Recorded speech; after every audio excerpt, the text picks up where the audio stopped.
अल्लाहुम्मा इन्नी ज़लमतु नफ्सी ज़ुल्मन कसीरा वला यग़फ़िरुज़्ज़ुनूबा इल्ला अंत फ़ग़फ़िर ली मग़फ़िरतम मिन इंदिका वरहमनी इन्नका अंतल गफ़ूरुर रहीम।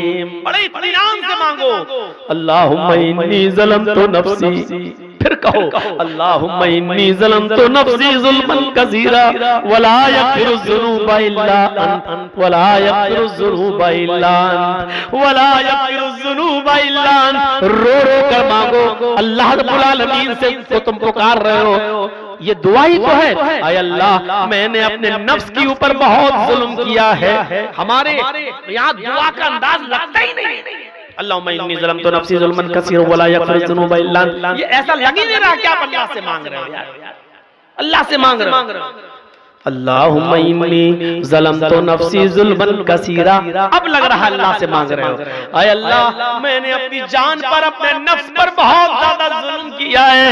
वला यग़फ़िरुज़्ज़ुनूबा इल्ला अंत, मेरे गुनाहों को तेरे अलावा कोई माफ नहीं कर सकता, तेरे अलावा कोई बख्श नहीं सकता। फ़ग़फ़िर ली, खींच कर पढ़िए, फ़ग़फ़िर ली वरहमनी इन्नका अंतल गफूरुर रहीम। ऐसे दुआ मांगिए, आय अल्लाह मुझे बख्श दे, आय अल्लाह मेरे ऊपर रहम फरमा। वला यग़फ़िरुज़्ज़ुनूबा इल्ला अंत फ़ग़फ़िर ली मग़फ़िरतम मिन इंदिक, आय अल्लाह मुझे अपने पास से बख्श दे, अपने रहमो करम से बख्श दे। आय अल्लाह मेरी इबादतें इस लायक नहीं जो मुझे बख्शवा सकें, मेरी नमाज़ें और मेरे रोज़े इस लायक नहीं जो मुझे बख्शवा सकें। इन्नका अंतल गफूरुर रहीम, तू बहुत ज्यादा बख्शने वाला और बहुत ज्यादा रहम करने वाला है। तू नहीं बख्शेगा तो कौन बख्शेगा, तू नहीं बख्शेगा तो हम कहाँ जाएंगे मग़फ़िरत और रहमत का सवाल करने के लिए।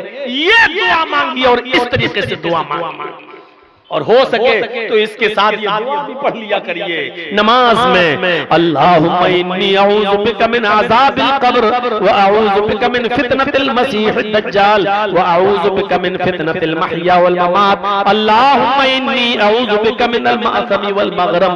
अल्लाह के रसूल हर फर्ज नमाज के बाद, हर फर्ज नमाज में इस दुआ को, आपने जब भी नमाज पढ़ी तो इस दुआ को जरूर पढ़ा और अज़ाब क़ब्र से पनाह मांगी। अल्लाहुम्मा इन्नी अऊज़ु बिका मिन अज़ाबिल क़ब्र, आय अल्लाह मैं तुझसे पनाह चाहता हूँ कब्र के अजाब से। आय अल्लाह मैं तेरी पनाह चाहता हूँ कब्र के अजाब से, क्योंकि हर इंसान का मस्कन वही है। हम और आप धीरे धीरे जहाँ गुजर रहे हैं कब्र के करीब होते जा रहे हैं। अब कोई 10 साल अपनी कब्र के करीब है, कोई 5 साल, कोई 1 साल, कोई 2 साल। अगली साल जर्जी साहब की जिंदगी रही तो मोहब्बतपुर में प्रोग्राम होगा, लेकिन आप लोगों में से बहुत से लोग इस दुनिया में नहीं होंगे, वो अपनी कब्र में जा चुके होंगे। और अगर जर्जी साहब को अल्लाह ने 5 साल की जिंदगी दे दी और 5 साल के बाद मोहब्बतपुर में प्रोग्राम हुआ तो 5 साल के बाद न जाने कितने लोग इस दुनिया में होंगे और कितनी लोग अपने कब्र में पहुंच चुके होंगे। वो कब्र का दर्दनाक मंजर जिससे अल्लाह के नबी हर नमाज में पनाह मांगा करते थे, हर नमाज में पनाह मांगा करते थे। आप लोग सब लोग इस दुआ को याद कर लो। सिर्फ अल्लाहुम्मा इन्नी ज़लमतु नफ्सी, ये तो आपने गुनाह की माफी मांग ली, लेकिन आप अपने लिए कब्र के अजाब से भी पनाह मांगिए और दुआ करते रहिए हर नमाज में सलाम फेरने से पहले। अल्लाहुम्मा इन्नी अऊज़ु बिका मिन अज़ाबिल क़ब्र व अऊज़ु बिका मिन फितनतिल मसीहिद दज्जाल व अऊज़ु बिका मिन फितनतिल महया वल ममात। अल्लाहुम्मा इन्नी अऊज़ु बिका मिनल मअसमी वल मग़रम। ये दुआ पढ़कर अपने गुनाहों की माफी हमें और आपको सबको मांगना चाहिए और अज़ाब क़ब्र से पनाह मांगना चाहिए, क्योंकि अज़ाब क़ब्र बरहक है। सोचिए, थोड़ी देर के लिए खेत में नजर ले जाइए, अंधेरा ही अंधेरा। अब थोड़ी देर के लिए कब्रिस्तान के बारे में सोचिए। आप नहीं है लेकिन आपके माँ बाप दफन हैं, आपके दादा परदादा दफन हैं, और ये भी हम और आप जानते हैं कि हमें और आपको भी उसी जगह पर जाना है। वही 2 गज जमीन के हम मालिक हैं बस। जिस घर में हम और आप रहते हैं इसके मालिक नहीं है। हमारे मरने के बाद ही हमारी औलाद ले लेगी, फिर लड़ेगी, झगड़ेगी, लेकिन वो 2 गज जमीन हमसे कोई नहीं ले सकता। वही उसी के हम मालिक हैं।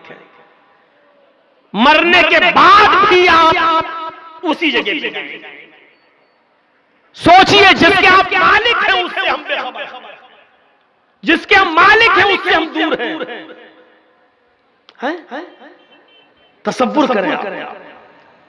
जब कब्रिस्तान जाया करें या आपका गुजर कब्रिस्तान पर हुआ करे तो उन कब्रों की तरफ एक बार जरूर देख लिया करो और अपनी मौत को याद कर लिया करो, और मौका लगे तो उस कब्रिस्तान में पैर रखकर अंदर दाखिल हो जाया करो और कम से कम ये दुआ कर लिया करो, अस्सलामु अलैकुम अहलद दयारी मिनल मुमिनीन वल मुस्लिमीन व इन्ना इंशाअल्लाहु बिकुम ललाहिकून नसअलुल्लाह लना व लकुमुल आफिया।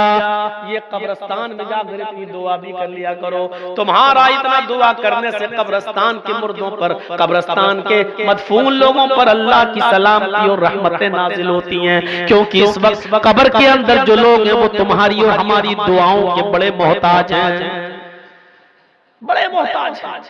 जब कोई बेटा अपने बाप के लिए दुआ करता है तो बाप का एक दर्जा बुलंद कर दिया जाता है और वो फरिश्तों से कहता है, आज मेरा दर्जा बुलंद क्यों किया जा रहा है, आज मेरे दर्जे में इजाफा क्यों किया जा रहा है। फरिश्ते कहते हैं, आज तेरी औलाद ने तेरे लिए दुआ की है, आज तेरी औलाद ने तेरे लिए दुआ का तोहफा भेजा है और अल्लाह ताला ने मुझे हुक्म दिया कि मैं तेरे दर्जे को बुलंद करें। कितने लोग ऐसे हैं जिनको अपने माँ बाप के लिए दुआ करना भी नसीब नहीं होता, वही अपनी जबान में दुआ कर रहे हो, अल्लाह मेरे बाप को बख्श दे, अल्लाह मेरे बाप की कब्र को नूर से भर दे। अरे साफ साफ कब्र पर जाओ और दुआ मांगो अपने बाप की कब्र पर खड़े होकर, अल्लाहुम्मा फ़िर लहू वरहमहू वआफ़िही वअफ़ु अन्हु वअकरिम नुज़ुलहू ववस्सिअ मदखलहू वग़सिलहू बिलमाई वस्सल्जी वलबरद वनक़्क़िही मिनल ख़ताया कमा नक़्क़ैत अस-सौबल अब्यद मिनद दनस। ये दुआ मांगो अपने बाप की कब्र पर। अल्लाह के रसूल ने जो दुआ सिखलाई वो दुआ मांगो, अल्लाह के रसूल ने ये दुआएं बताई हैं, ये दुआ मांगा करो। ऐ अल्लाह मेरे बाप की मग़फ़िरत फरमा दे, वरहमहू अल्लाह मेरे बाप पर रहम फरमा, वआफ़िही वअफ़ु अन्हु ऐ अल्लाह तू उनसे दरगुजर फरमा, वअकरिम नुज़ुलहू और इनकी बेहतरीन मेहमान नवाजी कर, ववस्सिअ मुदखलहू और इनकी कब्र को कुशादा फरमा दे, वग़सिलहू बिलमाई वस्सल्जी वलबरद ऐ अल्लाह मेरे बाप के गुनाहों को धुल दे पानी से, वस्सल्जी वलबरद बर्फ से और ओलों से, वनक़्क़िही मिनल ख़ताया और मेरे माँ बाप के गुनाहों को ऐ अल्लाह साफ कर दे, वनक़्क़िही मिनल ख़ताया इनके गुनाहों को मिटा दे, कमा नक़्क़ैत अस-सौबल अब्यद मिनद दनस जैसे कपड़े का मैल व कुचैल साफ हो जाता है साबुन लगाने से या धोबी की भट्टी में डालने से, जैसे कपड़े का मैल व कुचैल साफ हो जाता है, ऐसे ही मेरे माँ बाप के गुनाहों को मिटा दे। ये दुआ मांगा करो अपने माँ बाप की कब्र पर। तो इस तरीके से दुआ मांगी जाती है। तो नमाज से नफरत करते हो, नमाज आपकी किताबों में सजदा साथ कौन सी ऐसी चीज है कि जिसकी बुनियाद पर आप हमसे नफरत करना चाहते हैं?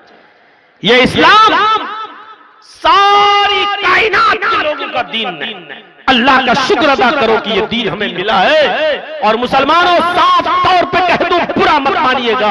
आज मौलाना जर्जीस जैसे लोगों को आपके पास आना पड़ता है समझाने के लिए। 20-25 सालें हो गई, आज तक हम आप मौलाना लोग आपको समझा रहे हैं, जबकि आप दूसरों के लिए पैदा हुए थे। हम आपको समझाएंगे। मुसलमानों आप तो खुद गैर मुस्लिमों के लिए पैदा किए गए हो। कुंतुम खैरा उम्मतिन उखरिजत लिन्नास तामुरूना बिल मारूफ व तनहौना अनिल मुनकर। अल्लाह के नबी सल्लल्लाहु अलैहि वसल्लम ने फरमाया, मोमिनो तुम एक बेहतरीन जमात हो। कुंतुम खैरा उम्मतिन उखरिजत लिन्नास, मुसलमानों तुम एक बेहतरीन जमात हो इसलिए कि तुम्हें दूसरे लोगों के लिए पैदा किया गया है, तुम्हें दूसरों के लिए बनाया गया है, तुम्हें दूसरों के लिए भेजा गया है। हम दूसरों के लिए आए, हम हिंदू भाइयों के लिए, यहूदियों के लिए, ईसाइयों के लिए, मजूसियों के लिए आए हैं। उम्मते मुस्लिमा का एक एक फर्द दूसरों के लिए पैदा हुआ है। जो कौम दूसरों के लिए पैदा हुई थी आज वही मोहताज हो गई है। आज उसी को समझाना पड़ रहा है, आज उसी के पीछे पड़ना पड़ रहा है, आज उसी को नमाज और रोजे की तरफ बुलाना पड़ रहा है। इससे ज्यादा मेरे भाइयों आज हमारे रोने के दिन और क्या हो सकते हैं और अफसोस के दिन और क्या हो सकते हैं। इस्लाम जिसकी खूबियों को देखकर लोग इस्लाम की तरफ दौड़ते थे आज दूर हो रहे हैं। हमारे हालात देखकर आज दूर हो रहे हैं। हमारी कंडीशन देखकर आज हमसे लोग दूर भाग रहे हैं। कल तक जब बजती हुई बैंड और बाजे के साथ बारात आया करती थी और हमारी मस्जिदों में नमाज हुआ करती थी तो गैर मुस्लिम भाई दूर से अपनी बारात के बाजे गाजे बंद कर दिया करते थे और कहते थे कि मुसलमान लोग मस्जिद में नमाज पढ़ रहे हैं, अगर हम बैंड बाजे के साथ बजती हुई बारात ले जाएंगे तो इन मुसलमानों को तकलीफ होगी। कल तक वो बैंड और बाजे बंद कर दिया करते थे और मस्जिद से गुजर जाया करते थे और काफी दूर जाने के बाद वो बैंड बाजे बजाया करते थे। लेकिन आज तुम्हारी मस्जिदों का हाल ये हो चुका है कि तुम्हारी नमाजें हो रही होती हैं और मस्जिद के बाहर हल्लड़ होता है, कोई फर्क नहीं। क्यों? क्योंकि आजान के वक्त तुम्हारे मोबाइल बंद नहीं होते हैं। आजान के वक्त तुम्हारी और हमारी बीवियां और बेटियां अपने घरों में टीवी चलाती हुई आज ड्रामे और नाटक देख रही हैं। जब हमने अल्लाह की आवाज की कोई कदर नहीं की तो अल्लाह रब्बुल आलमीन ने हमें भी आज गैर मुस्लिमों की नजर में गिरा दिया है, उनके दिलों से हमारा रोब और दबदबा निकाल दिया है और आज हम इस नौयत पर पहुंच चुके हैं। अल्लाह रब्बुल आलमीन ने हमारा रोब और दबदबा उनके अंदर से निकाल दिया है। क्यों नहीं निकालेगा? दुनिया की मोहब्बत हमारे दिलों में इस तरीके से रच गई